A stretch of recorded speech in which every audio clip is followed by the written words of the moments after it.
A single mom begged a stranger in the hospital hallway. Please help me. My baby is dying. I have no one else. What she didn't know, the man she grabbed was a mafia boss who'd faked his death and disappeared 2 years ago. He'd sworn never to return to violence. But when she said, "Please save my son," he broke that promise. One last time. The fluorescent lights in St. Mary's Hospital hummed like dying wasps at 11:47 p.m. Enrico Valente, though his hospital badge read Marcus Delgado, stood outside ICU room 412, watching his mother's chest rise and fall through the glass. 3 months in a coma. 3 months of beeping machines and the antiseptic smell that clung to everything. He pressed his forehead against the cool window. Just a little longer, Mama. Hold on. The doctors said she might never wake up. The stroke had been massive, unforgiving. But Rico came every night anyway, slipping into the hospital through the service entrance, keeping his head down, staying invisible. That was the deal he'd made with himself 2 years ago when he walked away from the Valente crime family. Disappear, stay clean, let the past die. A woman's scream shattered the quiet corridor. Rico spun around. 20 feet away, a young woman staggered against the wall, her knees buckling. She wore yoga pants and an oversized sweater, her dark hair falling in tangles around her face. She couldn't have been more than 25. In her trembling hands, she clutched a crumpled tissue and a phone with a cracked screen. "No, no, no," she gasped, sliding down the wall. "Please, God, please." Rico moved instinctively, catching her elbow before she hit the floor. "Hey, easy. I got you." Her eyes were wild, red-rimmed. My baby's dying." "Where's your baby?" "NICU. 4th floor. They said," her voice cracked. "They said he needs surgery. Right now. Tonight." But the doctor..." A sob choked off her words. The overhead speakers crackled to life. Code red neonatal. 4th floor NICU. Code red neonatal. The woman, Elena, her visitor badge red, clawed at Rico's jacket. "That's him. That's my son. He has a heart defect. The valve. They said Dr. Valente is the only pediatric cardiac surgeon here tonight, but he's gone. They can't find him. 6 hours, they said. Without surgery, my baby has 6 hours." Rico's blood turned to ice. "Valente. What did you say? What's the doctor's name?" "Dr. Gabriel Valente. He was supposed to be on call, but..." The world tilted. Gabriel. His little brother. The one who'd walked away from the family 8 years ago to become a doctor. The one who'd sworn he'd never touch the family's dirty money, never look back. The one Rico had let go because Gabriel deserved better than the Valente legacy of blood and bullets. "Ma'am, I need you to breathe," Rico said, his voice steadier than his racing heart. "Tell me exactly what happened." Elena gulped air. "Security said his car is still in the parking lot. His phone is off. He just vanished. They're trying to call in another surgeon, but the closest one is 4 hours away in Philadelphia, and the storm..." She gestured toward the rain-lashed windows. "The roads are flooded. My baby doesn't have 4 hours." A nurse rushed past them toward the elevators, medical bag in hand. 2 security guards jogged behind her, radios crackling. Rico helped Elena to her feet. "Come on. Let's go to the NICU. They might have more information." "Who are you?" she asked, suddenly suspicious despite her desperation. "A friend," Rico lied smoothly. "My mother's a patient here. I know how this place works. You shouldn't be alone right now." They took the elevator to the 4th floor. The NICU waiting area was chaos. Nurses rushing in and out, a doctor shouting orders, machines wailing. Through the glass partition, Rico could see a tiny form in an incubator, surrounded by desperate medical staff. Elena pressed her hands against the glass, tears streaming. "His name is Matthew. He's only 3 days old." A harried nurse approached them. "Mrs. Rivera, we're doing everything we can, but without Dr. Valente." "What about the parking lot?" Rico interrupted. "You checked the security footage." The nurse blinked. "Who are you?" "Family friend. Answer the question." Something in Rico's tone made her comply. Security is reviewing it now. If you'll excuse me. Rico grabbed her arm gently but firmly. I need to see that footage. Now. Sir, that's not. My brother is that surgeon, Rico said quietly. Dr. Gabriel Valente. And if something's happened to him, you're going to want all the help you can get. The nurse's eyes widened. She glanced at Elena, then back at Rico. Follow me. They descended one floor to the security office. Two guards huddled around a monitor, rewinding through grainy black and white footage. Rico's gut clenched as the timestamp rolled. 7:43 p.m. On screen, Gabriel walked through the parking lot, doctor's coat flapping in the wind, heading toward his Prius. A black SUV pulled up behind him. Two men emerged, faces obscured by hoodies. One drew a gun. Gabriel's hand shot up. Jesus Christ, one of the guards muttered. Elena gasped. Rico watched, stone-faced, as his brother was forced into the SUV at gunpoint. The vehicle sped away, taillights disappearing into the rain. That was 4 hours ago, the head guard said. We called the police immediately, but what? Rico's voice was ice. They've got their hands full with the storm. Multiple accidents, flooding downtown. They said they'd send someone when they could. Rico's jaw tightened. He knew exactly what "when they could" meant. Gabriel didn't have that kind of time. Neither did Elena's baby. He turned to Elena. Her face was white, shock settling in. The surgeon's been kidnapped, she whispered. My son is going to die. Rico stared at the frozen image on the security monitor, his brother's terrified face caught in the SUV's interior light. 2 years. 2 years of staying clean, staying invisible, staying out of the life. And now the past was reaching out with bloody fingers, dragging him back. Behind him, the code red announcement blared again. 6 hours, they'd said. More like 5 now. He could walk away. Call the police, let them handle it, stay Marcus Delgado. His mother would never know he'd broken his promise. Or he could become Rico Valente again. Just one more time. Elena's hand suddenly gripped his. You said he's your brother. Can you help? Please. Please. I know I'm a stranger, but my baby, her voice broke.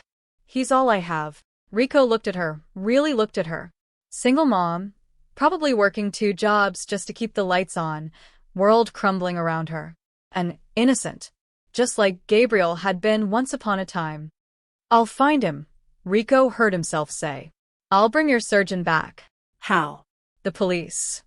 Forget the police. Rico pulled out his phone, the cheap burner he kept for emergencies. I know people. People who can find people. It was a lie and the truth all at once. The people he knew weren't the kind you called for help. They were the kind you called to deliver a message written in broken bones and shallow graves. But they'd know who took Gabriel. And why? And God helped them when Rico Valente came collecting. The security guard rewound the footage again. That SUV, black Escalade, no plates. Professional job.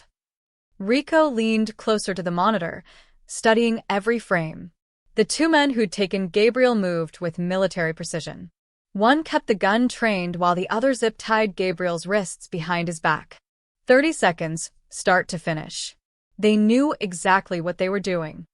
And Rico knew exactly who they worked for. The tattoo on the gunman's neck, just visible for a split second when his hood shifted, was a coiled serpent. The Serpents.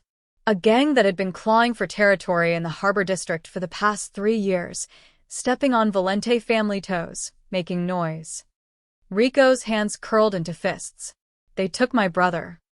Can you enhance the image? Elena asked desperately. See the license plate or?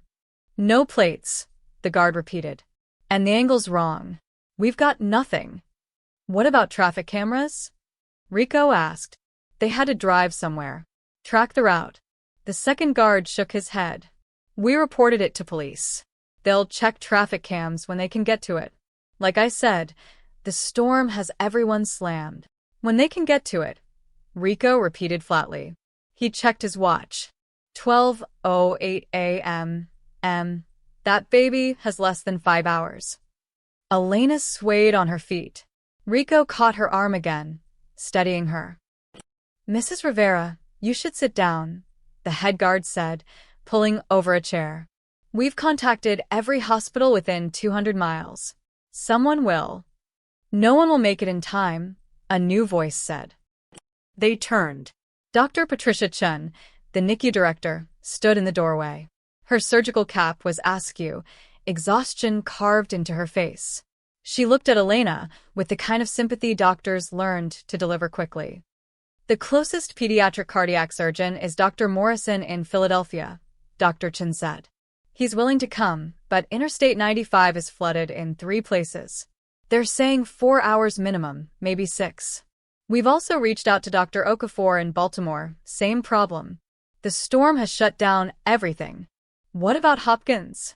Penn. Rico pressed. Everyone's either in surgery, unreachable, or trapped by the weather. Dr. Chen's voice cracked slightly. Gabriel Valente was our only option tonight. His specialty is neonatal cardiac surgery. He's one of the best on the East Coast. That's why he was on call. Elena made a sound like a wounded animal. So my baby just dies. Because of timing? Because of rain? We're not giving up, Dr. Chen said firmly. We're keeping Matthew stabilized, but his heart, she paused. The defect is worsening. Without surgical intervention, his heart will fail. I'm sorry. I wish I had better news. Rico watched Elena crumble. She pressed her face into her hands, shoulders shaking with silent sobs. Something twisted in his chest, an old, familiar rage.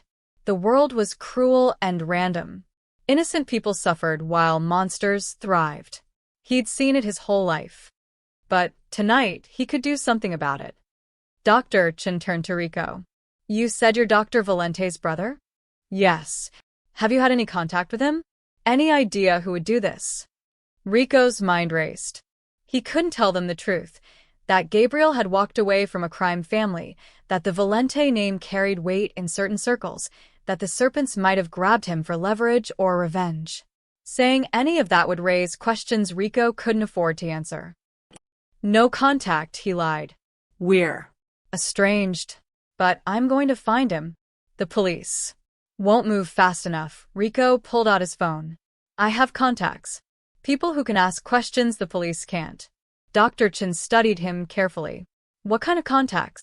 The kind that get results. Rico met her gaze steadily. You focus on keeping that baby alive. I'll bring Gabriel back. Sir, I don't know what you're planning, but don't ask questions you don't want answered, Doctor. The security guards shifted uncomfortably. Dr. Chen's jaw tightened, but she nodded slowly. 5 hours. That's all we have. I'll need less. Rico headed for the door. Elena stumbled after him, grabbing his sleeve. Wait. Take me with you. No. Please. I can't just sit here and… You need to be with your son. Rico's voice softened. He needs his mother. I'll handle this. But how? How can you possibly? Because the people who took Gabriel made a mistake. Rico's eyes went cold. They took someone I care about. And I'm very good at making people regret their mistakes. Elena searched his face.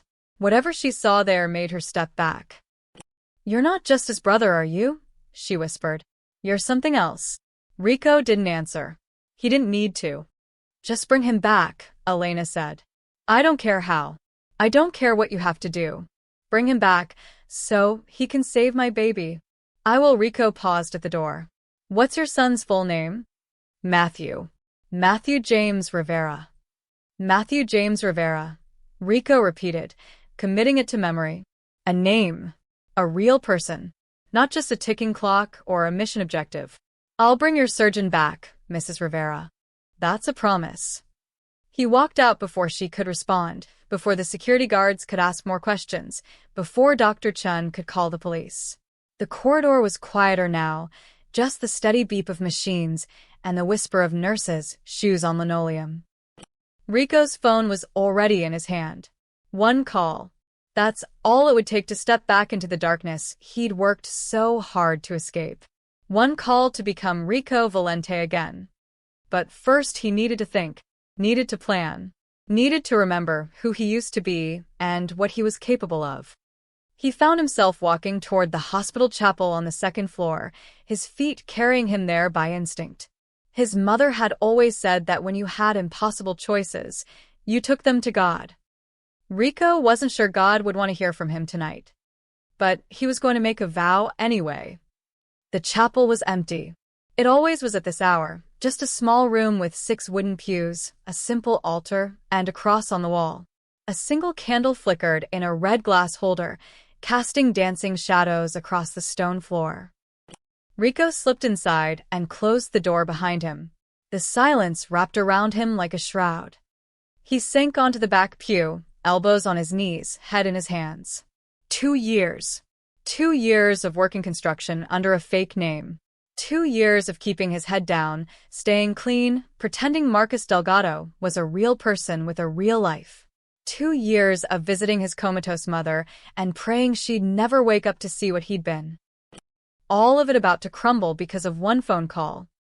His burner phone sat heavy in his pocket.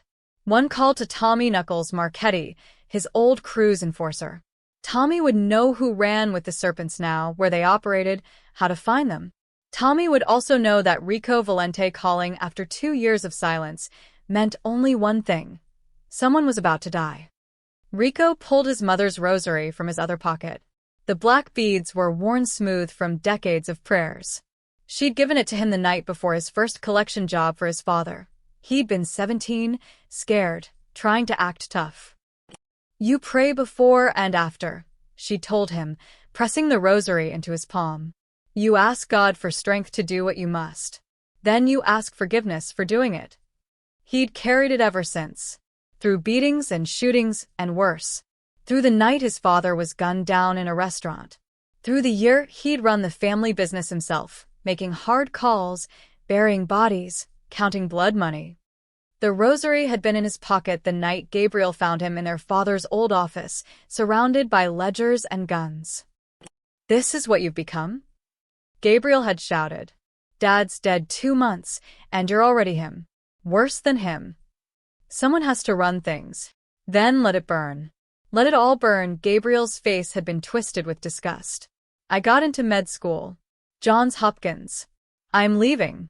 I'm never coming back to this poison. You think you can just walk away? You're a Valente." No. "You're a Valente. I'm Gabriel Santos." He'd taken their mother's maiden name. "And I'm going to save lives instead of taking them. I'm going to be someone she can be proud of." Rico had let him go. Told the crew Gabriel was off limits, untouchable, gone. It was the only decent thing he'd done in years. And now Gabriel was paying for Rico's past anyway. "God, if you're listening," Rico whispered to the empty chapel, "I don't know what to do here." The candle flame flickered, but didn't answer. "I walked away for a reason. I tried to be better. For Mama. For myself." His fingers tightened around the rosary. "But Gabriel. He's the good one. He actually made something of himself. And that baby, Matthew, he's innocent. 3 days old, and his clock's already running out." Rico stood, pacing the small aisle between pews.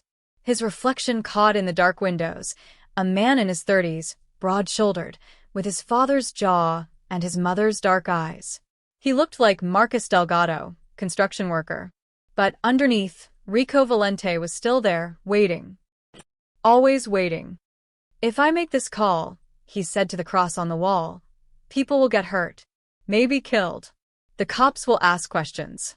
My cover's blown. Everything I built these 2 years turns to ash." The alternative was unthinkable. Gabriel dead in some warehouse. Little Matthew dying because his surgeon never came. Elena collapsing in that NICU, her whole world ending. Rico knew what his father would do. The old man would have burned the city down to save family. But his father had been a monster who died choking on his own blood, unmourned except by the mother who loved him despite everything. Gabriel had chosen differently. Chosen light over darkness, healing over hurting. But Gabriel couldn't save himself tonight. Rico closed his eyes, rosary beads pressed against his forehead. Once more, he whispered. Just once more. I go back to who I was, save my brother, save that baby. Then I disappear. New city, new name. I'll never touch this life again. It was a promise. A vow. Maybe even a prayer. Once more. He opened his eyes. The decision settled over him like armor, cold and familiar. He knew what he had to do now. The guilt would come later, it always did. But Matthew Rivera didn't have time for Rico's moral crisis. Rico pocketed the rosary and headed for the door. In the hallway, a supply cart sat unattended near the elevator, probably left by a nurse responding to the code red. On top, plugged into the wall, a phone was charging. Not a cell phone. One of the hospital's cordless courier phones that maintenance and delivery staff used. Rico glanced left and right. The corridor was empty. He unplugged the phone and slipped it into his jacket.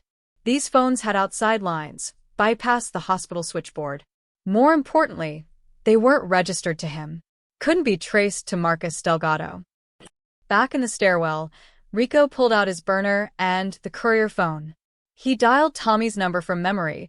He'd never saved it, never wrote it down, but some numbers you didn't forget. 3 rings. 4. Yeah. Tommy's voice was rough, suspicious.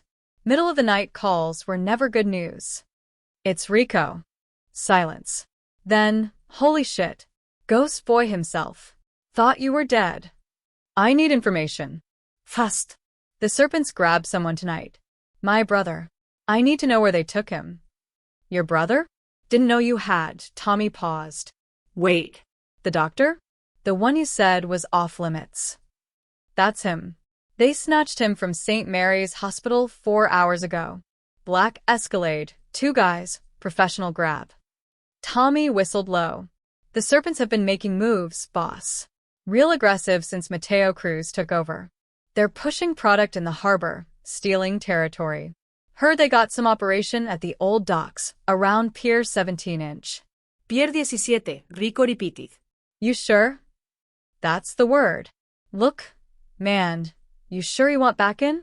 You ghosted clean. This is. I don't have time for questions. Where exactly at Pier 17? Probably the old harbor gym. It's their clubhouse now. But Rico, if you're going in there alone, I'm not asking for backup. Just information. Your funeral, Tommy's voice dropped. You need hardware. Rico thought about the gun he'd buried 2 years ago, wrapped in plastic under his apartment floorboards. Insurance he'd hoped never to use. I'll handle it. Good luck, boss. Try not to die. Rico hung up and stared at both phones in his hands. The point of no return had just passed without ceremony. He was Rico Valente again. And the serpents were about to learn why people used to whisper that name in fear. Rico moved fast.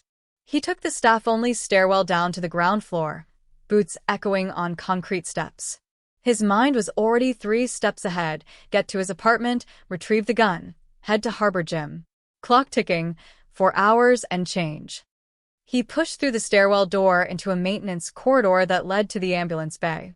Delivery entrance, service exit, minimal security cameras. The kind of route you learned when you needed to come and go without being noticed. His burner was already out, dialing another number. Vinny Russo, a fence who'd done business with half the crews in the city. If anyone knew the Serpent's current operations, it was Vinny. The phone rang once. Twice. Behind him, a door opened. Soft footsteps. Vinny, it's Rico Valente, he said quietly into the phone, not turning around. I need current intel on the Serpents. Who's running point? What properties they're using? Rico? Jesus, man, you're alive.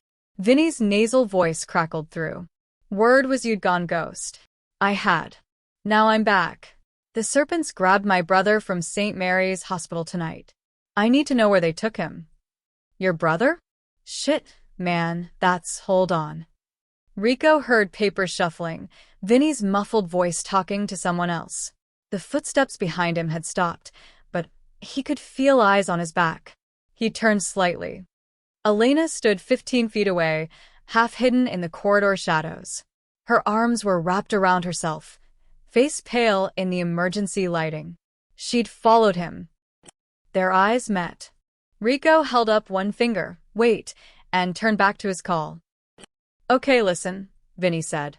Mateo Cruz runs the Serpents now. Nasty piece of work. They've been operating out of Pier 17, using the old harbor gym as a front. But here's the thing, Cruz's second-in-command, guy named Hector Ruiz, got shot 3 days ago. Some deal went bad in Baltimore. Word is he's critical, needs surgery. Rico's blood went cold. Surgery. Yeah. They can't take him to a hospital 'cause the cops'll grab him, right? So they need a doctor who can. Vinny paused. Oh, shit. Your brother's a doctor? Surgeon. Pediatric cardiac. Man, that's why they grabbed him. Cruz is trying to save Ruiz. They probably figured a surgeon's a surgeon. Rico's jaw clenched. Gabriel was being forced to operate on a gangster. His little brother, who'd sworn to save lives, with a gun to his head. We're at Pier 17? Rico Prest. The gym? Gym's the clubhouse, but they wouldn't do surgery there. Too many people. Probably one of the warehouses nearby. There's 3 or 4 still standing. I'd check the old fish processing plant at the end of the pier. It's got power, running water, isolated. Got it. I owe you, Vinny. Hey, Rico? Be careful. The Serpents don't play nice. And if you're going in alone, I'll manage. Rico glanced at Elena again. She was closer now, trying to hear. Meet me at the harbor gym if you hear anything else. I'll check there first. He hung up and pocketed the burner. The courier phone's screen glowed in his other hand, showing the callback number from Vinny's line. Rico turned to face Elena. You shouldn't have followed me, he said quietly. I needed to know you were serious. Her voice shook, but her eyes were fierce. That you weren't just going to disappear. I don't have time for... I heard. Harbor gym.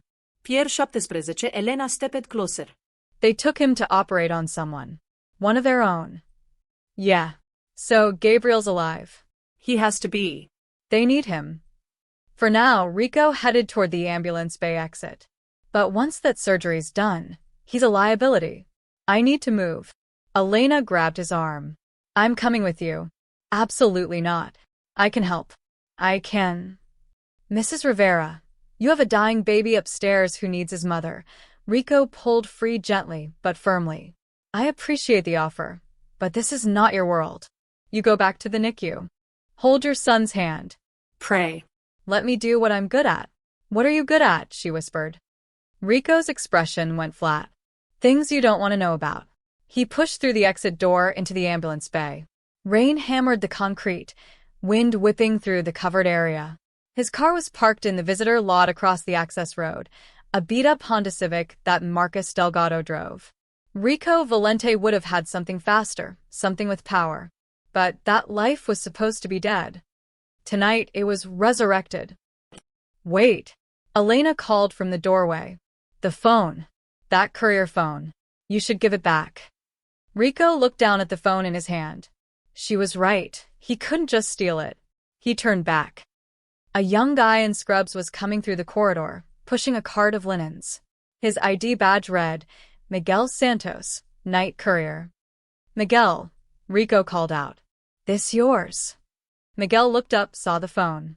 Oh man, yeah. I've been looking for that. Where'd you find it? Charging station by the 3rd floor elevator. Rico handed it over. Might want to keep better track of it. Yeah, my supervisor's gonna kill me. Thanks, dude.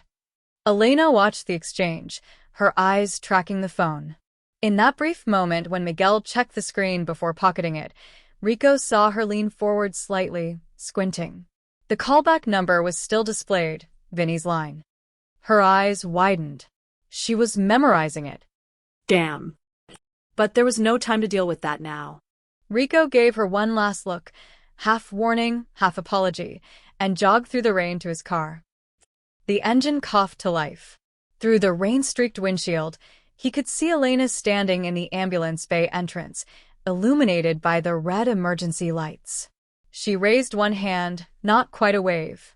More like a prayer. Rico put the car in gear and drove into the storm. Behind him, St. Mary's Hospital grew smaller in the rearview mirror.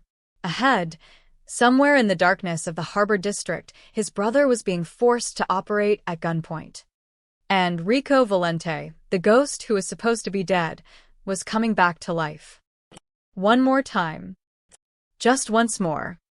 The city lights blurred past as he drove toward the old harbor, toward violence, toward the man he'd tried so hard to stop being. The point of no return was 20 miles behind him now. The harbor gym squatted at the end of a dead-end street, like a rotting tooth. Graffiti covered the brick walls, serpents coiled around skulls, territorial tags, threats in Spanish and English. The neon sign that once spelled boxing now just flickered box in dying red light. Rico parked 2 blocks away and approached on foot. 1:07 a.m., and the rain had slowed to a drizzle, but the streets were slick with oil and water. 3 hours and 50 minutes left. He'd stopped at his apartment first. The Glock 19 he'd buried under the floorboards was exactly where he'd left it, wrapped in plastic and oiled. Muscle memory took over, checking the magazine, chambering around, tucking it into the back of his waistband. Like putting on an old jacket that still fit perfectly. Now he stood in the shadows across from the gym, watching. 2 guys lounged outside the front door, smoking cigarettes under the awning. Both had the serpent tattoo visible on their necks. One wore a leather jacket, the other a hoodie. Guns bulged under their clothes. Rico recognized the one in the hoodie, Luis Pacheco, a low-level enforcer who used to run numbers for the Moretti family before they collapsed. The other guy was younger, maybe 20, trying too hard to look tough. This was going to hurt. Rico stepped into the streetlight, hands visible, walking straight toward them. Luis saw him first. The cigarette dropped from his lips. Holy shit. Evening, Luis, Rico said calmly. The younger guy's hand moved toward his waistband. Who the hell are? Don't, Luis grabbed his partner's wrist. That's Rico Valente. Rico Valente's dead. Do I look dead? Rico stopped 10 feet away, rain dripping from his hair. I need to talk to whoever's running things tonight. Luis recovered his composure, but his eyes were wary. Valente. Man, we heard you got clipped 2 years ago. Chicago hit or something. Rumor. I've been around. Just keeping quiet. Yeah? Well, you picked a bad night to get loud. Luis flicked his cigarette into a puddle. This is serpent territory now. You got no business here. My business is with Mateo Cruz. Or whoever's holding my brother. The younger guy laughed. Your brother? You mean the doctor? He grinned at Luis. This is the surgeon's big brother? The one Hector said. Shut up, Tito, Luis snapped. Then to Rico.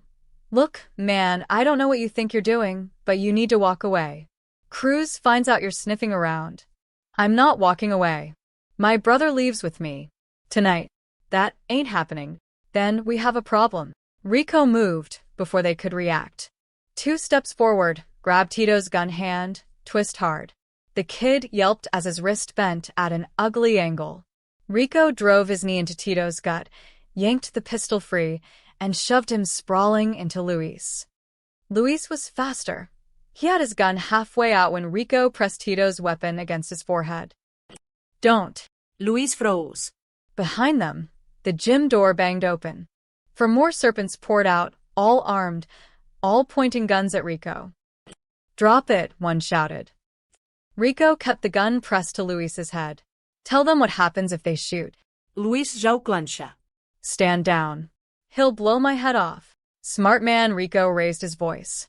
I'm here for one reason. You took Dr. Gabriel Valente from St. Mary's Hospital. I want him back. You must be out of your damn mind. A voice called from the doorway. A tall man emerged, mid-40s, with slicked-back hair and a scar running from his ear to his chin. Snake tattoo wrapped around his throat. This had to be someone with authority. The others deferred immediately. Diego Flores, Rico said, recognizing the serpent's lieutenant. Been a while. Rico Valente. Diego smiled, showing gold teeth. Heard you were dead. Guess that was wishful thinking. Where's my brother? Busy. He's performing life-saving surgery on our second-in-command. Very delicate work. We'd hate to interrupt him. Then I'll wait. He comes with me when he's done. Diego laughed. That's not how this works, Hermano. Your baby brother made a deal. He saves Hector's life. We let him go. You showing up here causing trouble? That complicates things. No complications. I take Gabriel. You forget we were here. See, problem is, we can't trust that Diego pulled out his own gun, aimed it casually at Rico. You're the infamous Rico Valente. We kill you, we make a name. We let you walk, you come back with an army. So really, you just signed your brother's death warrant by showing up. Rico's finger tightened on the trigger pressed against Luis's skull. You pull that trigger, Luis dies first. Then I put 3 more of you down before you drop me. You want that math? I've got 6 guns on you, Holmes. And I've got nothing to lose. Rico's voice went dead cold. My brother walks out alive, or we all die in this shithole street. Your call, Diego. The standoff stretched. Rain pattered on concrete. Someone's gun clicked, safety off. Then Diego laughed again, genuinely amused. You got balls, I'll give you that. Big brother riding to the rescue. It's almost sweet. Where is he? Like I said, operating. The old processing plant at the end of Pier 17. Hector took 3 bullets in Baltimore. 1 nicked his liver. Your brother's trying to patch him up with whatever medical shit we could steal from the hospital supply closet, Diego grinned. Touching, really. You both trying to save people. Difference is, we're making sure Gabriel saves the right people. How many guards? Like I'm gonna tell you that Diego gestured with his gun. Here's what's gonna happen. You're gonna put down Tito's gun real slow. Then you're gonna walk away and pretend this conversation never happened. Because if you try to hit that warehouse, my guys will kill you and your brother both. Understand? Rico met his eyes. Read the calculation there.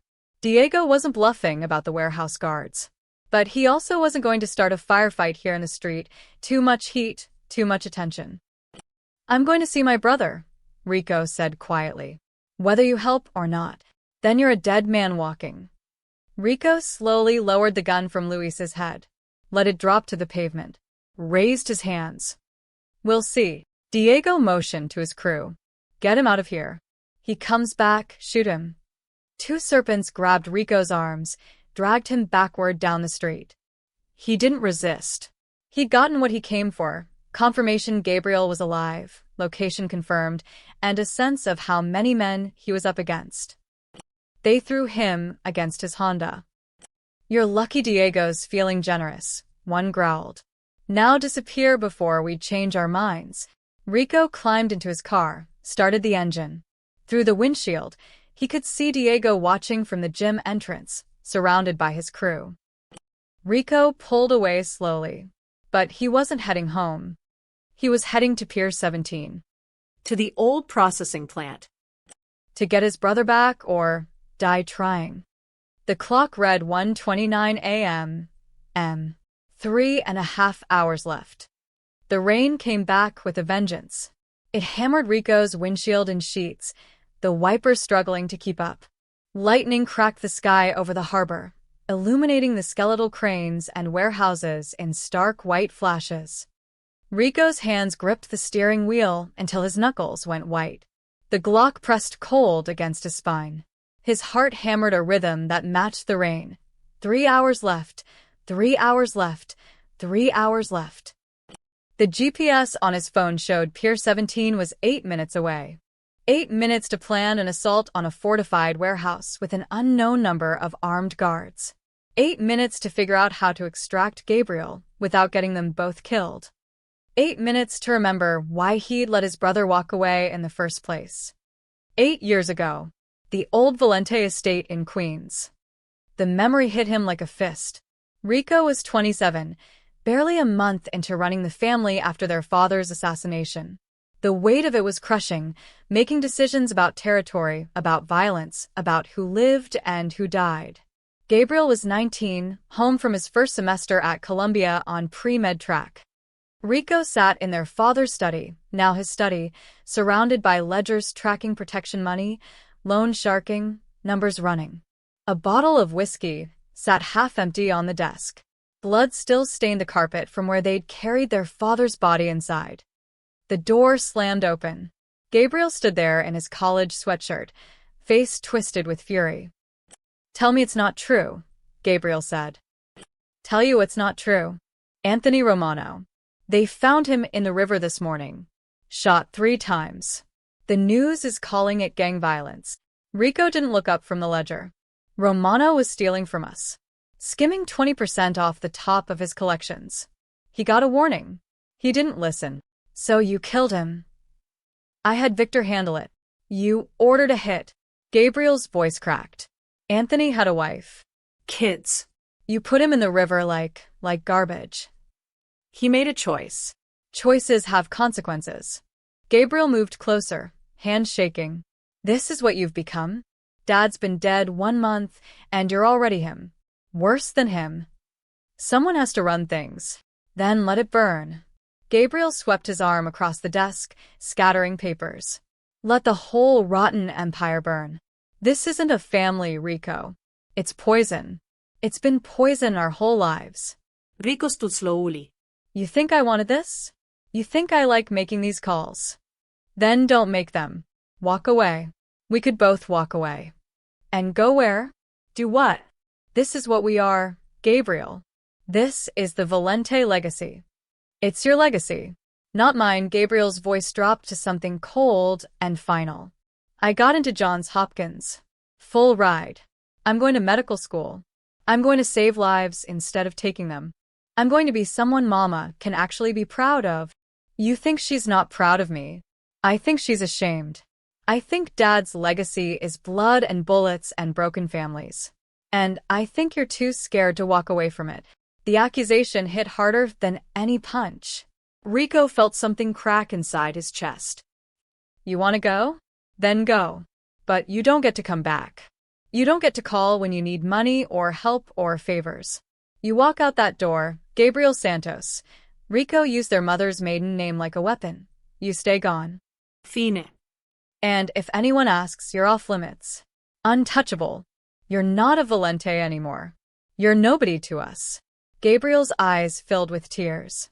"I was never anybody to you. Just another piece on Dad's chessboard. Get out. I'm going to save people, Rico. Real people. Not criminals. Not monsters. I'm going to do something that actually matters." "Then do it somewhere else." Gabriel walked to the door, stopped. "When Mama wakes up, if she wakes up and asks about me, tell her I'm sorry. Tell her I tried to be better." She won't ask. "Because you'll be dead to us." Gabriel left. The door clicked shut, and Rico stood alone in his father's study, surrounded by ledgers of blood money, and poured himself another drink. They hadn't spoken in 8 years. Lightning flashed, snapping Rico back to the present. The harbor district spread before him through the rain. Abandoned buildings, rusted fences, the skeletal remains of a once thriving port. He'd been wrong that night. So completely, devastatingly wrong. Gabriel had been right about everything. The family was poison. The violence was a cancer. Their father's legacy was death wrapped in expensive suits and false loyalty. And Rico had been too proud, too scared, too trapped to admit it. It took their mother's stroke 2 years ago to finally wake him up. Seeing her in that hospital bed, tubes running from her arms, machine breathing for her, it shattered something in Rico. He'd realized that he was going to end up just like his father, dead in a puddle of his own blood, leaving nothing behind but fear and broken people. So he'd walked away, faked his death, became Marcus Delgado, tried to be someone who could look his mother in the eye if she ever woke up.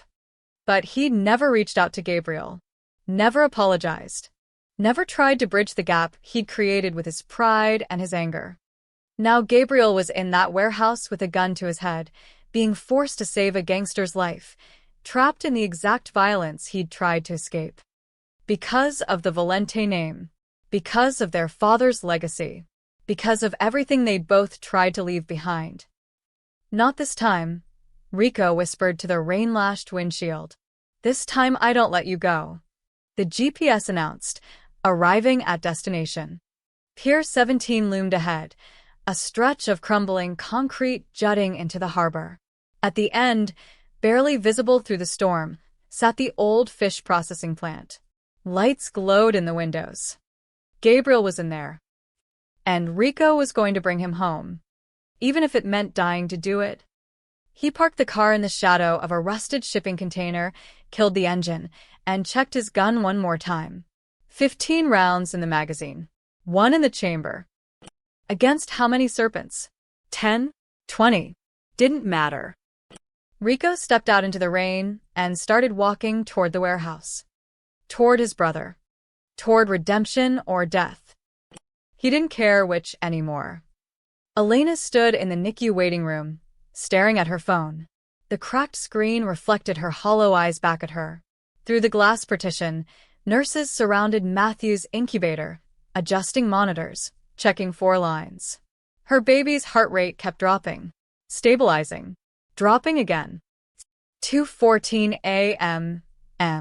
2 hours and 46 minutes. Dr. Chin had been honest with her 15 minutes ago. "We're running out of time, Mrs. Rivera. Even if the surgeon arrives in the next hour, Matthew's heart is weakening. Every minute counts now." Elena had nodded numbly, asked if she could hold him. "Not yet," Dr. Chin said gently. "The moment we disconnect any of these monitors, we lose critical data." "I'm sorry." So Elena stood here, separated from her dying son by a pane of glass, watching strangers keep him alive with machines and medication and sheer determination. Where was Rico Valente? Had he found his brother? Was Gabriel even still alive? She pulled out her phone and scrolled to her recent calls. Nothing from the hospital. Nothing from the police. Nothing from anyone who could help. Then she remembered the courier phone. The number she'd glimpsed when Miguel checked the screen. Rico had been calling someone who might know where Gabriel was being held. Elena had always been good with numbers. Occupational hazard of being an accountant before Matthew was born. She'd seen the callback number for maybe 3 seconds, but her brain had captured it like a photograph. 267-555-0147. She typed it into her phone. Stared at it. This was crazy. What would she even say? "Hi, I'm looking for a kidnapped surgeon." But sitting here doing nothing was driving her insane. Rico had said he'd handle it, but what if he couldn't? What if he got killed trying? Her thumb hovered over the call button. "Do it." For Matthew. Do anything. She pressed call. 3 miles away, in a cramped office above a pawn shop, Carlos Flaco Menendez heard his work phone ring. He glanced at the screen, a known number, and considered ignoring it. Then he remembered that Vinny Russo used this line for business, and Vinny paid well for information brokerage. Flaco answered. "Yeah." A woman's voice, shaky but urgent. "Hi, I'm calling about. I need information about a surgeon. Dr. Gabriel Valente." Flaco sat up straight. He glanced at the police scanner on his desk, still chattering about the storm, traffic accidents, flooded roads. Then, at his other phone, the one connected to the Serpent's network. 20 minutes ago, Diego had sent out a group text. Valente's brother showed up. Keep eyes open. Kill on sight if he comes back. And now someone was calling about the surgeon. Flaco's mind raced. This could be valuable. The Serpents were paying premium for anything related to the Valente situation. Diego was paranoid that Rico would try something stupid. "Who's this?" Flaco asked, making his voice professional, friendly. "You calling from St. Mary's?" "Yes," Elena said quickly. This is about the code red patient. The baby who needs cardiac surgery.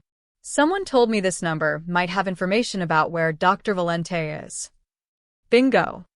"Oh, right, yeah," Flaco said smoothly, switching into character. "This is Hospital Logistics Dispatch. We're coordinating with police on the situation. What's your name, ma'am?" "Elena Rivera." "I'm the baby's mother. Please, I need to know if anyone's found him." "My son is dying." "He has less than 3 hours," and her voice broke. Mrs. Rivera, I understand. We're doing everything we can. Flaco was already typing on his other phone, texting Diego. Got a call from the hospital. Mother looking for surgeon.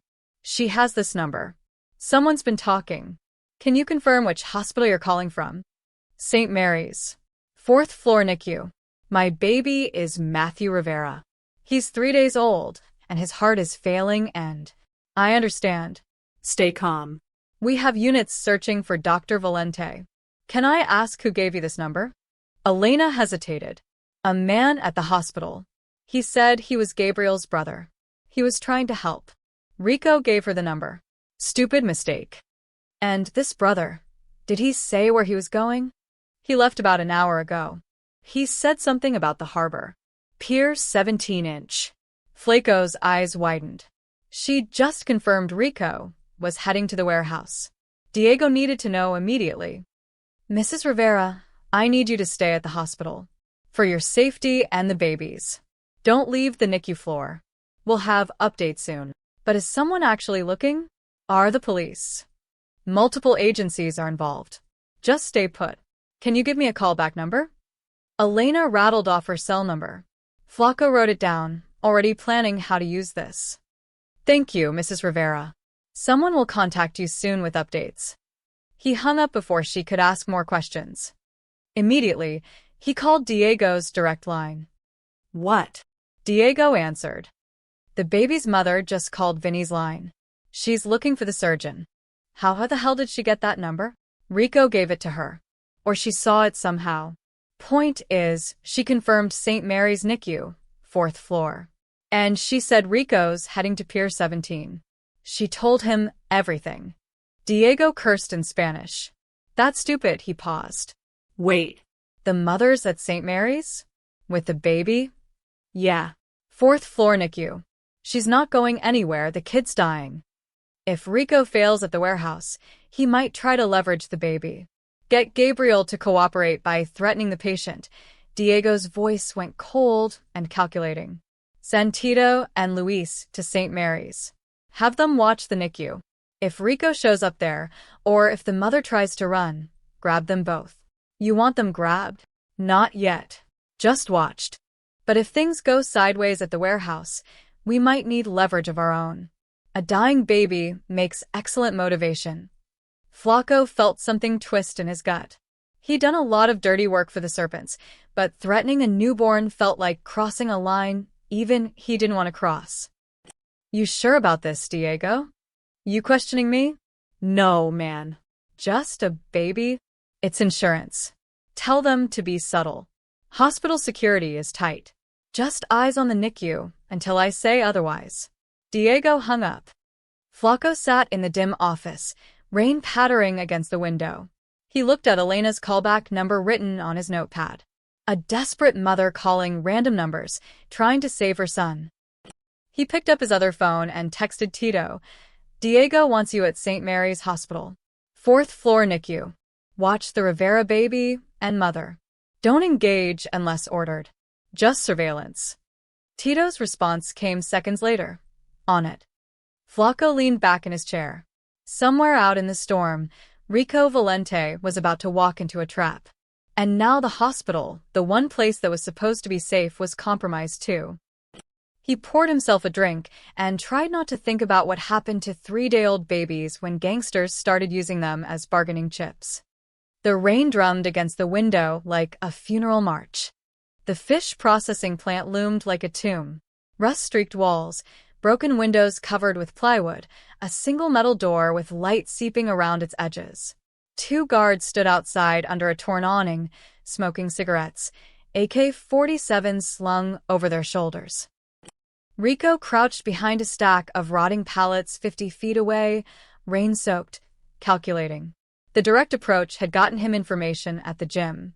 Here, it would get him killed. He needed a different strategy. Moving silently along the pier's edge, Rico circled to the back of the building. Avloading dock. Rusted skjut. Fire escape ladder, corroded but climbable. He tested the first rung. It held. Second rung groaned, but didn't break. Rico climbed. At the second floor window, He peered through grime-covered glass into a gutted workspace. Empty. He used the Glock's grip to break the corner pane. One sharp tap, glass tinkling onto concrete. He reached through, unlocked the window, slipped inside. The interior stank of old fish, rust, and gun oil. Voices echoed from below. Rico moved to a catwalk overlooking the main floor. And there was Gabriel. His little brother stood at a makeshift operating table, plywood across sawhorses, wearing a stolen surgical gown over his street clothes. A man lay unconscious on the table, chest open, blood pooling. Hector Ruiz. Rico recognized the serpent tattoos. 3 bullet wounds, just like Diego said. Gabriel worked with steady hands despite the gun pointed at his head. A serpent enforcer stood 2 feet away, finger on the trigger, watching Gabriel's every move. Surgical lights, stolen from a hospital supply room, blazed overhead, and 4-bag hung from a coat rack. Heart monitor beeped erratically. Clamp, Gabriel said quietly. A second gang member, playing surgical assistant, fumbled with instruments on a tray. Which one? The curved one. There. That's a retractor, but it'll work. Gabriel's voice was steady, professional, even with a gun to his head. Hold this vessel. I need to ligate it before he bleeds out. 6 other serpents watched from the shadows, drinking beer, playing cards, guns within easy reach. They'd turned a warehouse into an operating room and Gabriel into their hostage surgeon. Rico's finger tightened on the Glock. A voice from below. Yo, Doc, how much longer? Boss is getting impatient. Gabriel didn't look up from the surgery. Bullet fragments damaged the hepatic vein. If I don't repair it correctly, he dies in an hour. You want him to live. You let me work. You got balls, Doc. Another serpent laughed. Most people got guns on them. They can't even hold a scalpel straight. I made a promise to save lives, Gabriel said quietly. Even ones like his. Rico's jaw clenched. That was Gabriel, still believing in oaths and honor, even when the world was pointing guns at his face. How touching, a new voice said. Mateo Cruz emerged from a side office, the serpent's leader. Tall, heavily muscled, serpent tattoos covering both arms. He carried a chrome .45 like it was an extension of his hand. Your brother came looking for you, Doc, Cruz said, approaching the operating table. Showed up at the harbor gym, made some threats, got himself thrown out on his ass. Gabriel's hands stilled for a fraction of a second. Rico? The one and only. Thought he was dead, but turns out ghosts can bleed after all, Cruz grinned. Diego thinks he might try something stupid. Come here, play hero. You think your big brother's that dumb? Gabriel resumed working, but Rico could see the tension in his shoulders. I haven't seen Rico in 8 years.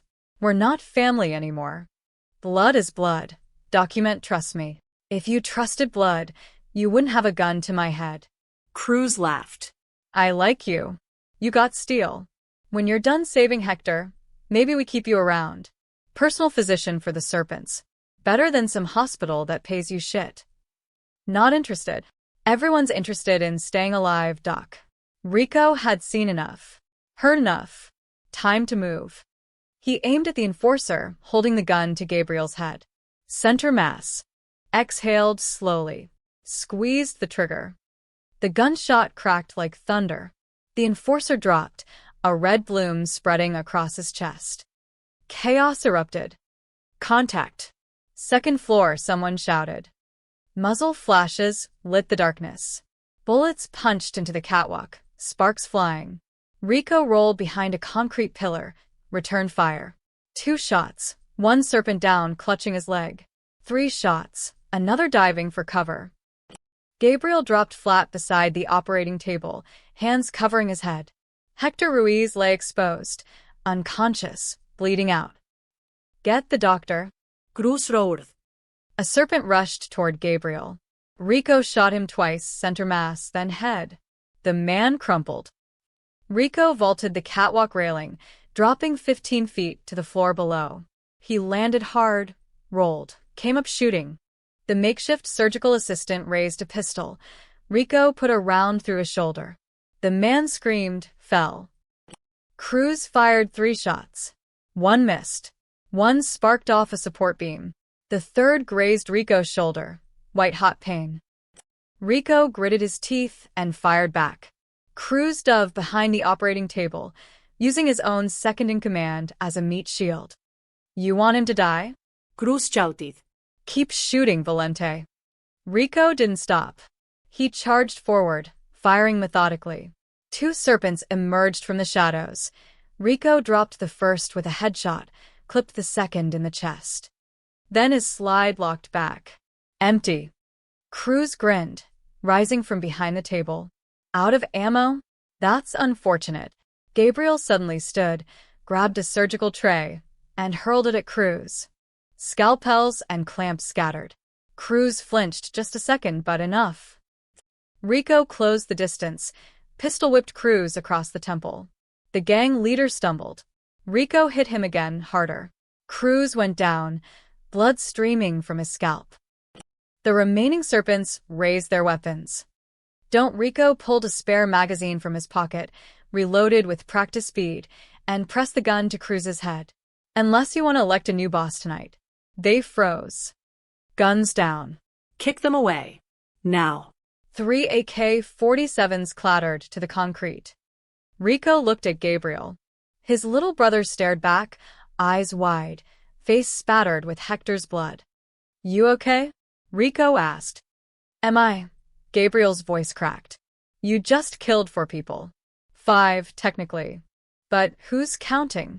Rico moved to the operating table, grabbed a scalpel, cut the zip ties binding Gabriel's wrist to the table frame. Come on. We're leaving. Hector's going to die if I stop now. Not our problem. Rico, I can't just. You're coming with me, little brother. Rico grabbed Gabriel's arm, pulled him toward the exit. There's a baby dying at St. Mary's. 3-day-old kid named Matthew Rivera. His mother is praying you show up in time. So we're done here. Gabriel glanced back at Hector, torn. Now, Gabriel. They ran for the door. Behind them, Cruz groaned, trying to rise. The other serpents scrambled for weapons. Rico kicked the door open. Rain and wind blasted them as they burst into the night. Headlights flared. A car screeched around the corner, Diego and reinforcements. Run. Rico shoved Gabriel toward the pier's edge. Go. Gunfire erupted. Bullets whined past them. They sprinted through the rain, toward the shipping containers, toward Rico's car. 2 hours and 20 minutes left. And every second counted. Elena paced the NICU waiting room like a caged animal. 2:43 a.m., and the monitor through the glass showed Matthew's heart rate spiking and dropping in irregular patterns. 2 nurses worked frantically around his incubator, adjusting medications, checking readings. Dr. Chen emerged from the NICU, pulling off her surgical cap. Her face said everything. How long?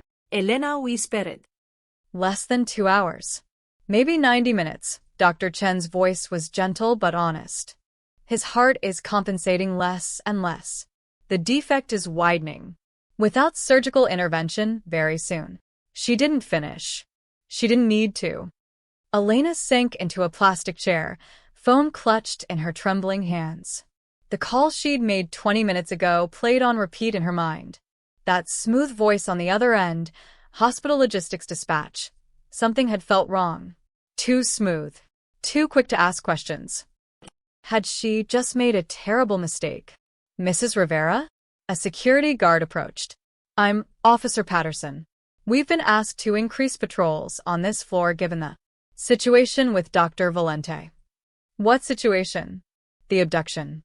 Police are concerned the perpetrators might try to access the hospital. We're being cautious. Elena's blood went cold. You think they'd come here? Just a precaution. We've secured the main entrances and his radio crackled.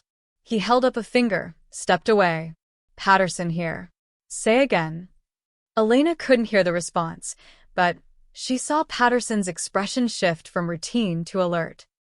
He came back, jaw tight. Ma'am, I need you to stay in this waiting area. Don't leave this floor. What's wrong? Probably nothing. Just stay put. He moved toward the elevators, speaking into his radio. Through the glass, Matthew's monitor alarm blared. Nurses surrounded him. Dr. Chen rushed back in. Elena stood, pressing her hands against the partition. Hold on, baby. Please hold on. Tito and Luis entered St. Mary's through the service entrance on the east side, a door used by laundry and food deliveries. The lock was broken, had been for weeks. Hospital security was stretched thin with the storm, dealing with ER overflow and flood evacuations. They wore hospital maintenance uniforms stolen from a supply company 3 months ago. Baseball caps pulled low. Heads down. Just 2 workers on the night shift. 4th floor, Luis muttered as they walked through dimly lit corridors toward the service elevator. NICU. We just watch, right? Diego said surveillance only. Yeah, Tito said, but his hand rested on the pistol tucked into his waistband under the maintenance jacket. Unless the brother shows up. Then we grab the mother. Use her as leverage. Man, I don't like this. A baby? That's the job. Diego's orders. Tito pressed the elevator button. Besides, we're not hurting anybody. Just watching. The elevator dinged. They stepped inside. 4th floor button lit up. What if security spots us? Luis asked. We're maintenance. Checking a water leak. Relax. The elevator rose. Luis shifted nervously. You know who Rico Valente is, right? What he did back in the day. Ancient history. Dude's been gone 2 years. Diego said he took out 4 guys at the warehouse tonight. Alone. Diego exaggerates. And if he doesn't? The elevator dinged. 4th floor. Doors opened onto a quiet corridor. Signs pointed toward NICU, maternity ward, pediatrics. A nurse walked past, barely glancing at them. They waited until she turned a corner. There, Tito nodded toward the NICU waiting area at the end of the hall. Stay back. Use the maintenance closet across the hall. We can see the entrance from there. They moved casually, 2 workers with nowhere important to be. The maintenance closet door was unlocked. Hospitals never secured the utility spaces properly. Inside, between shelves of cleaning supplies and extra linens, they had a clear view through the cracked door. Elena Rivera sat in the waiting room, head in her hands. Alone. Vulnerable. That's her, Luis whispered. The mother. Yeah, Tito pulled out his phone, texted Diego in position. Eyes on target. The response came immediately, stand by. Warehouse situation went sideways. Valente brothers escaped. They're coming to you. Tito's eyes widened. Shit. They got away. Diego says they're heading here. Both of them? Yeah. The brother and the doctor. Tito checked his gun. Orders are to secure the mother and baby. Don't let them leave. Secure? Like kidnap. Like leverage. If Valente tries anything, we threaten the baby. Make the doctor cooperate. Luis felt sick. Man, this is wrong. You want to tell Diego that? They watched through the crack as Elena stood, moved to the glass partition. Inside the NICU, alarms were blaring. Medical staff rushed around a small incubator. That's the baby, Tito said. The dying one. Elena pressed her forehead against the glass, crying silently. Officer Patterson returned to the waiting area, walking quickly. Another security guard followed, a woman, Officer Martinez. Mrs. Rivera, Patterson said. We've had a possible security breach. 2 men in maintenance uniforms entered through the East Service entrance. We're trying to locate them now. Elena's face went white. Oh God. Oh God. I did this. What do you mean? I called a number. Looking for information about Dr. Valente. The man I talked to, he asked which hospital, which floor. Tears streamed down her face. I told him everything. I led them here. Patterson's expression hardened. He grabbed his radio. All units, we have a credible threat to 4th floor NICU. 2 suspects in maintenance uniforms. Consider them armed and dangerous. Lock down the floor. Now. Martinez moved to the NICU entrance. No one in or out without authorization. The overhead speakers crackled. Code silver. 4th floor. Code Silver. 4th floor. Security lockdown. Active threat. Inside the NICU, nurses looked up in alarm. Dr. Chen emerged. What's happening? Possible hostile entry, Patterson said. We're securing the unit. No one leaves, no one enters. We have critical patients. I understand. But if there's a threat, my baby, Elena cried. They're here because of my baby. Because I called that number. Dr. Chen grabbed her shoulders. Elena, listen to me. Matthew is stable for now. We're not letting anyone near him. Understand? But Elena was spiraling. It's my fault. I was trying to help and I. In the maintenance closet, Tito watched security converge on the floor. We're blown, Luis hissed. We need to get out. No. We wait. They don't know where we are. Once the doctor shows up. If we get caught in here. Shut up and let me think. Tito's phone buzzed. Diego again. Do not engage security. Blend in and wait for my signal. Valente brothers are 15 minutes out. When they arrive, that's when we move. Down the hall, more security arrived. 4 officers now, setting up a perimeter. 1 checked doors, offices, supply closets, storage rooms. Moving toward them. He's checking doors, Luis breathed. We're trapped. The officer was 3 doors away. 2 doors. 1. His hand reached for their closet handle. Inside the NICU, Matthew Rivera's heart monitor began a steady, declining beep. The clock read 2:52 a.m. 90 minutes left. And the trap was closing from all sides. Rico's stolen van, a serpent vehicle he'd grabbed from the warehouse lot, fishtailed through the flooded streets. Gabriel gripped the dashboard, still in his blood-soaked surgical gown, face white with shock. Behind them, headlights blazed through the rain. 2 cars, maybe 3. Gunshots cracked. A bullet spiderwebbed the rear window. Get down. Rico yanked the wheel hard left, tire screaming. The van skidded around a corner onto Harbor Boulevard. Streetlights blurred past. The speedometer hit 70. Gabriel ducked, breathing hard. You're insane. You're completely insane. Welcome back to the family business. Rico checked the rear view. The pursuit cars were closing. Buckle up. Buckle up? You just killed 5 people. They were going to kill you. I was handling it. Rico Bartalaf. Yeah, you looked real in control with that gun to your head. He swerved around a delivery truck, barely missing a parked car. How was your evening, Gabriel? Nice, quiet surgery. This is exactly why I left. Gabriel shouted. This is what you do. You bring chaos everywhere you go. Violence. Death. You turn everything you touch into a war zone. I came to save your life. I didn't ask you to. Another gunshot. The side mirror exploded. Rico floored it, blowing through a red light. Cross-traffic honked.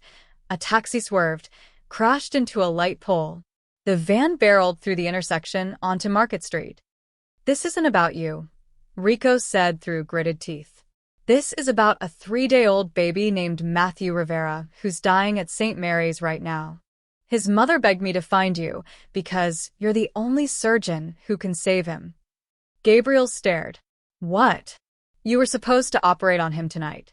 Emergency cardiac surgery. 6-hour window. The serpents grabbed you 4 hours ago. Rico checked his watch. Now we've got less than 90 minutes. A baby? That's why. Gabriel's face shifted from anger to horror. The code read. The NICU. Yeah. So you can be pissed at me later. Right now, that kid needs you. Police sirens wailed in the distance. Rico's eyes flicked to the radio scanner on the dashboard. He turned it on when they took the van. Dispatch chatter crackled through static. Multiple gunshots reported at Pier 17. Officer requesting backup. Possible gang-related shooting. Great, Gabriel muttered. Now the cops are involved. That might actually help us. Rico turned onto 4th Street, heading toward downtown. The serpents can't chase us through a police dragnet. As if summoning them, blue and red lights appeared ahead. A police cruiser blocked the intersection. 2 officers setting up a perimeter around the Pier district. Rico slammed the brakes. The van skidded to a stop 30 feet from the roadblock. Behind them, the serpent pursuit cars screeched around the corner. Seeing the police, they immediately reversed course, tires smoking as they fled. One officer approached the van, hand on his holster. "Driver, turn off the engine and step out of the vehicle." Rico met Gabriel's eyes. "Trust me.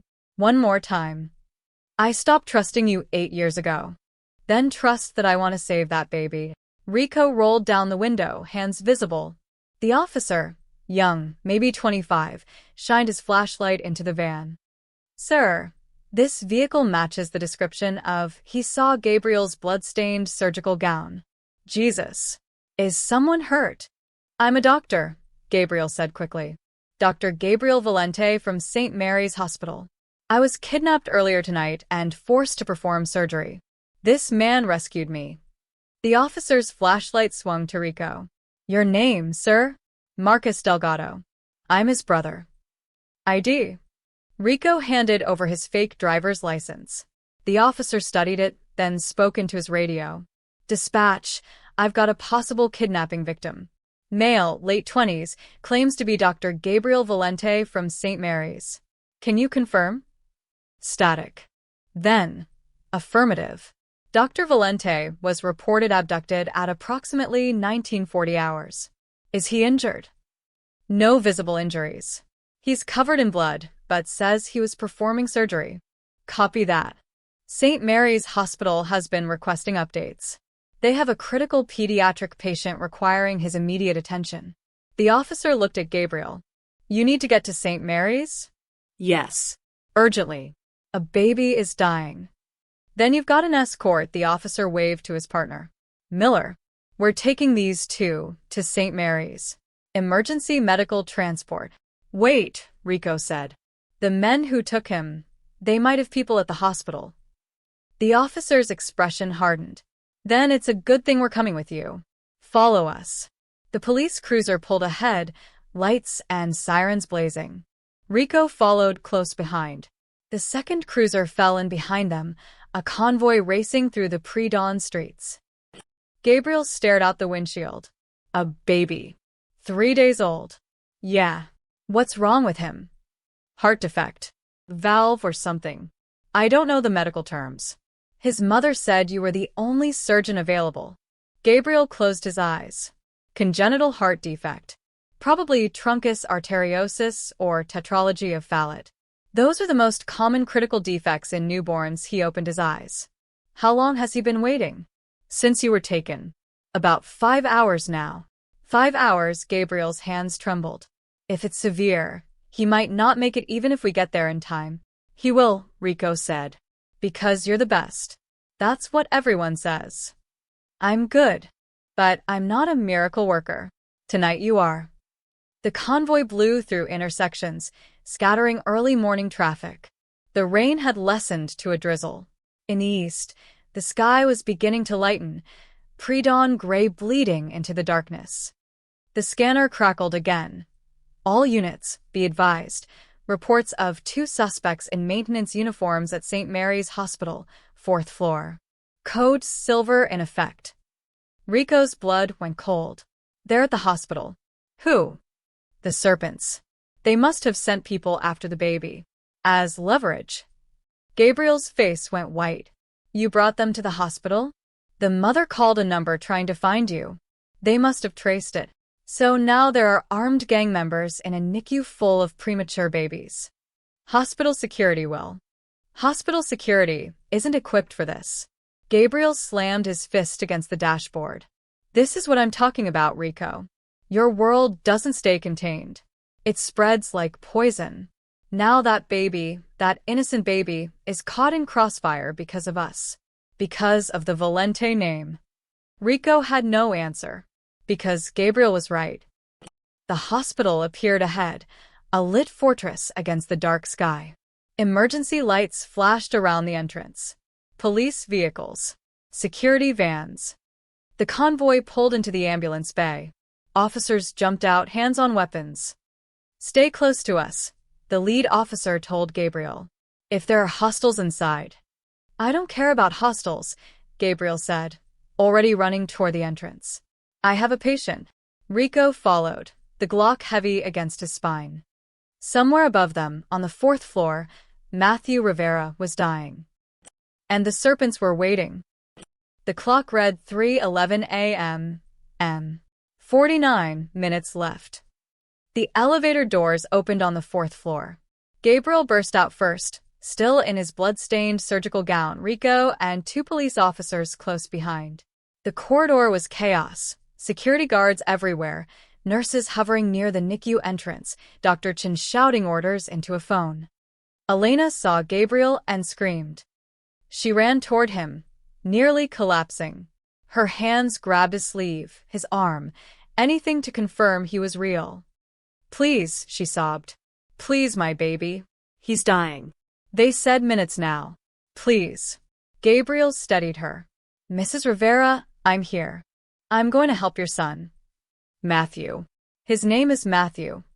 Matthew. Gabriel looked into her desperate eyes. I need you to trust me. Can you do that? Elena nodded, tears streaming. Save him. Just save him. Dr. Chen pushed through the crowd. Gabriel, thank God. We've got maybe 30 minutes. 40 if we're lucky. His heart rate is dropping. We've maxed out on medication. Prep or 3. I need full cardiac setup, neonatal instruments, bypass machine on standby, O-negative blood, 2 units minimum. Gabriel was already moving toward the scrub room. Get me an anesthesiologist and your best NICU nurse. Already done. We've been ready for hours. Officer Patterson intercepted Rico. Sir, you need to stay back. This is a secure area. I'm with him. Rico nodded toward Gabriel's retreating figure. You're not medical personnel. You'll have to wait in. A crash from down the hallway. The maintenance closet door burst open. Tito and Luis bolted, guns drawn, running toward the NICU entrance. They're going for the baby, Officer Martinez shouted. Everything happened in seconds. Tito raised his pistol toward the NICU glass partition. Luis ran for Elena. Rico moved on instinct, shoulder-checked Luis into the wall, grabbed his gun wrist, twisted hard. Bone cracked. Luis screamed. Patterson and Martinez drew weapons. Drop it. Drop the gun. Tito spun, aiming at the officers. 3 gunshots cracked simultaneously. Tito jerked backward, blood blooming across his chest. He collapsed. Luis, still held by Rico, went limp. Don't shoot. Don't shoot. I'm done. Rico slammed him face first into the floor, knee in his back. Patterson rushed over with handcuffs. Secure. Martinez called out. Dr. Chen stood frozen for half a second, then snapped back to action. Gabriel, go. We've got this handled. Save that baby. Gabriel was already in the scrub room, washing his hands with mechanical precision. Rico could see him through the window, face focused, shutting out everything. The violence, the chaos, the guns. None of it existed in Gabriel's world right now. Only the surgery mattered. Elena collapsed against the wall, hyperventilating. A nurse rushed over with a chair, helped her sit. More security arrived. More police. Someone pulled Rico aside, started asking questions. Rico barely heard them. His eyes were locked on the scrub room window, watching his brother prepare. 8 years. 8 years of silence. Of pretending Gabriel didn't exist. And here he was, about to save a life while Rico's hands were still warm from violence. Or 3 was a cathedral of sterile light. Gabriel entered, hands raised, freshly scrubbed. A nurse helped him into a surgical gown and gloves. The anesthesiologist, Dr. Kim, his badge red, was already intubating the tiny patient. Matthew Rivera looked impossibly small on the operating table. 3 pounds, maybe 4. His chest barely wider than Gabriel's palm. Monitors surrounded him, each one telling a story of a heart struggling to beat. Stats. Gabriel asked, positioning himself at the table. Heart rate 58 and dropping. Blood pressure 70/40. Oxygen saturation 82%. Dr. Kim's voice was tense. We're running out of time, Gabriel. Then let's not waste it. Gabriel looked at the surgical nurse. Scalpel. The blade touched skin. A perfect incision, barely 2 inches long. Blood welled. Gabriel worked with absolute precision, hands steady despite exhaustion, despite everything he'd endured in the past 5 hours. Truncus arteriosus, type 1, he murmured, seeing the defect. The main vessel hasn't separated into the aorta and pulmonary artery. I need to repair and reconstruct. Can you do it? Dr. Kim asked. I have to. Gabriel's hands moved like a symphony. Suture, clamp, cut, repair. He worked on structures smaller than a dime, vessels thinner than thread. One mistake and Matthew would bleed out in seconds. Blood pressure dropping, Dr. Kim warned. 60/30. I see it. Give me 2 more minutes. Gabriel. 2 minutes. The room held its breath. Dr. Chen watched from the observation window above, Elena beside her, hands pressed against the glass.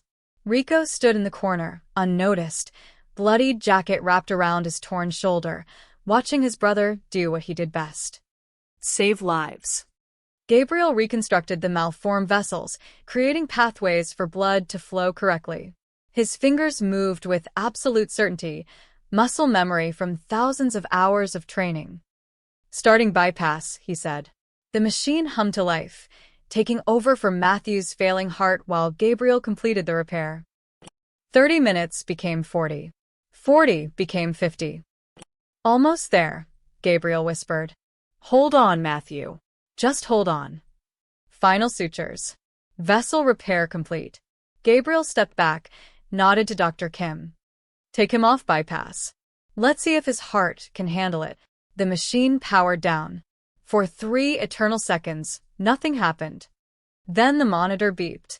Once. Twice. A rhythm establishing itself. Heart rate 60. 70. 85, Dr. Kim said, voice cracking. Blood pressure rising. Oxygen saturation 90%.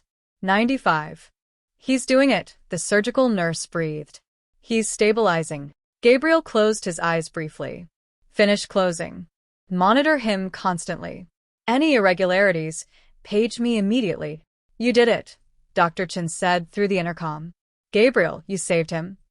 But Gabriel was already pulling off his gloves, heading for the door. He needed to tell Elena her son was alive. In the observation room, Elena collapsed sobbing into Dr. Chen's arms. Through her tears, she kept saying the same thing. Thank you. Thank you. Thank you. Rico slipped away quietly. No one noticed him leave. He took the stairs down to the 2nd floor, his shoulder throbbing, exhaustion crashing over him like a wave. The chapel door stood open, candlelight flickering inside. Rico entered and sat in the back pew, exactly where he'd sat hours ago when this nightmare began. Blood from his shoulder, wound, seeped through his jacket. His hands shook slightly, delayed adrenaline crash. 5 people dead. A hospital under siege. A baby saved. And Gabriel had done what he'd always done. Chosen healing over violence. Chosen life. Rico pulled out his mother's rosary, the beads slick with his own blood now. He didn't pray, didn't have words left for God. He just sat in the silence, listening to the hospital wake around him as dawn broke outside. His brother was alive. The baby was alive. That would have to be enough. The chapel was empty when Elena found it. She'd left the NICU after the nurses assured her Matthew was stable, sleeping peacefully in his incubator. The monitor showed a strong, steady heartbeat, the most beautiful sound she'd ever heard. Dr. Chen said he'd need recovery time, more surgeries as he grew, but he would live. Her son would live. She'd wanted to thank Rico, to thank the man who'd promised to bring the surgeon back and had kept his word.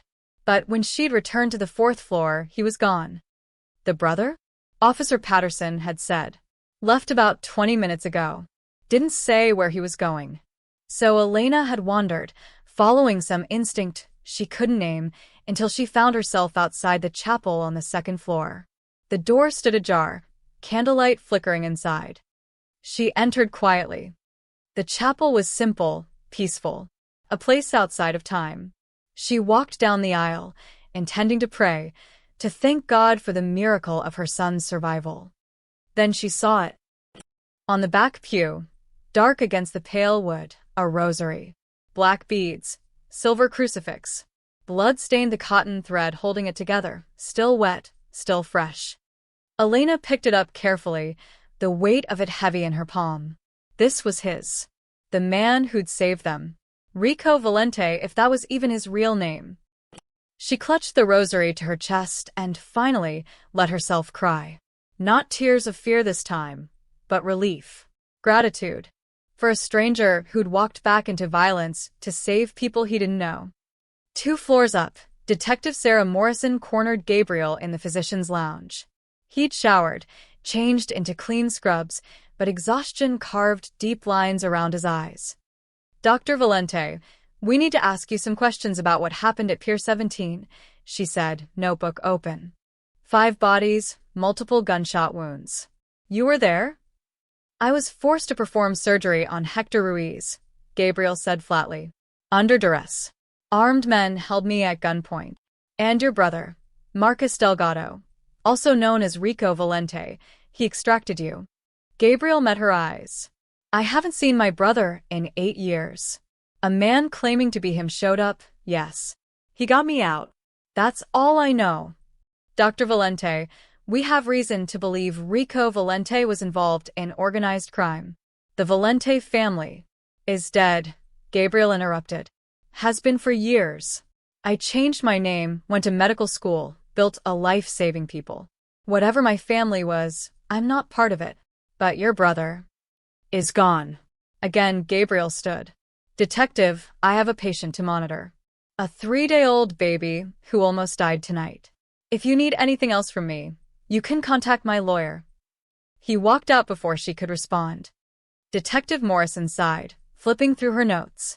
Rico Valente, ghost for 2 years, suddenly resurfaces, kills 5 gang members, saves his brother, and vanishes again. No trace. No leads. Like smoke dissolving into air. Rico stood on the hospital rooftop, watching the sunrise. He'd climbed the maintenance ladder, the one that led to the roof access for HVAC units. His shoulder throbbed where the bullet had grazed him, but he'd live. Wouldn't even need stitches. The city stretched before him, bathed in pink and gold light. Dawn breaking over Philadelphia. Somewhere below, in that maze of steel and concrete, people were waking up, going to work, drinking coffee, living normal lives. Marcus Delgado's life had ended tonight. The apartment, the construction job, the quiet routine, all of it was burned now. The police had his fake name, his face, his connection to the Valente family. He couldn't go back to being nobody. Rico pulled out a cigarette, lit it with his father's old Zippo. The smoke curled into the morning air, ghostly in the new light. He couldn't remember the last time he'd watched a sunrise. Years, maybe. His life had been darkness for so long. But today, a baby named Matthew Rivera would grow up, would take first steps, speak first words, maybe become something amazing. Because Gabriel had been there. Because Rico had made sure Gabriel could be there. 1 life saved was worth. What? 5 lives taken? There was no cosmic scoreboard, no way to balance those scales. Rico knew that. But standing here, watching light chase away shadow, he felt something he hadn't felt in years. Peace. Not forgiveness. Not redemption, exactly. Just peace. He'd made a vow in the chapel, once more. He'd kept it. Gabriel was safe. Matthew was alive. Elena had her son. And Rico Valente could disappear again. This time for good. He thought about his mother, still sleeping in her coma on the 4th floor. Maybe it was better she never knew what he'd done. What he'd become. What he'd had to become again to save Gabriel. Goodbye, Mama, he whispered to the dawn. I tried to be better. I really did. He took a final drag on the cigarette, crushed it under his boot, and walked to the roof's edge. The fire escape led down to an alley. From there, he could disappear into the city, catch a bus to Baltimore, then Philadelphia proper, then anywhere. New name, new city, new life. Just like before. Except this time, he'd carry the memory of his brother's steady hands saving a life. The image of Elena's face when she heard her son would live. The weight of knowing that sometimes, just sometimes, violence could birth something good. Rico climbed down the fire escape as the hospital woke behind him. By the time anyone thought to look for him, he'd be 3 states away. Gone like smoke. Gone like a prayer. Gone like the ghost everyone thought he'd been all along. The sun rose higher, burning away the last shadows of night. And Rico Valente walked into it, alone, free, and finally at peace.